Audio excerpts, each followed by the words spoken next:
Yang pertama berkaitan dengan infrastruktur atau infrastruktur.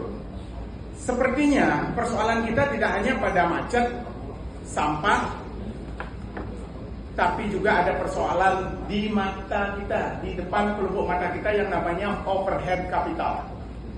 Overhead capital itu apa? Jaringan utilitas di atas kepala kita ini adalah nokta di destinasi kita yang harus masuk dalam RPJMD ini. Kabel yang semeraut, tiang yang beranak dan bercucu, dan ini harus menjadi perhatian, dan tampaknya tadi di RPJMD kami belum melihatnya secara spesifik. Jadi usul kami adalah untuk overhead capital harus segera dirapikan, minimal dilanjutkan utilitas terpadu di bawah tanah yang sudah ada dari Basantase menuju Bintang Supermarket bis minyak serta yang di Jalan Dewi Sri. Mohon ini dikembangkan terus di seluruh kawasan destinasi agar destinasi kita tampak bersih di area atas tanah. Itu yang pertama.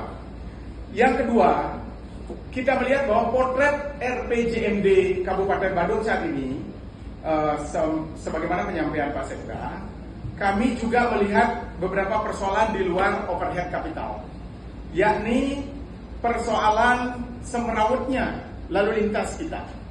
Bukan masalah persoalan macet, tetapi semerautnya lalu lintas kita. Pertama di Jalan Raya Perobokan, Cawu, Mungu, Inga Sesek. Kemudian juga di kawasan Kuta yang memang klasik. Ini juga perlu mendapat pencermatan, karena tadi di infrastruktur kami lihat upaya hanya untuk mengatasi kemacetan di Kuta Selatan.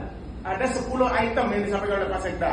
Untuk kawasan Kuta Utara, kami harap segera juga dilakukan secara komprehensif dan secara simultan. Karena ini juga terkait, gitu ya, berkaitan dengan upaya kita menata kemacetan ini.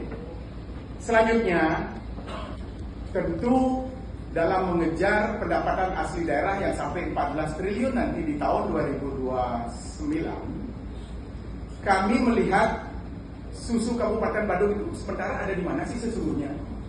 Susu yang kami maksud adalah penghasilan dari pendapatan asli daerah ini yang sementara ini terlihat maintenance kita di destinasi sangat minimal.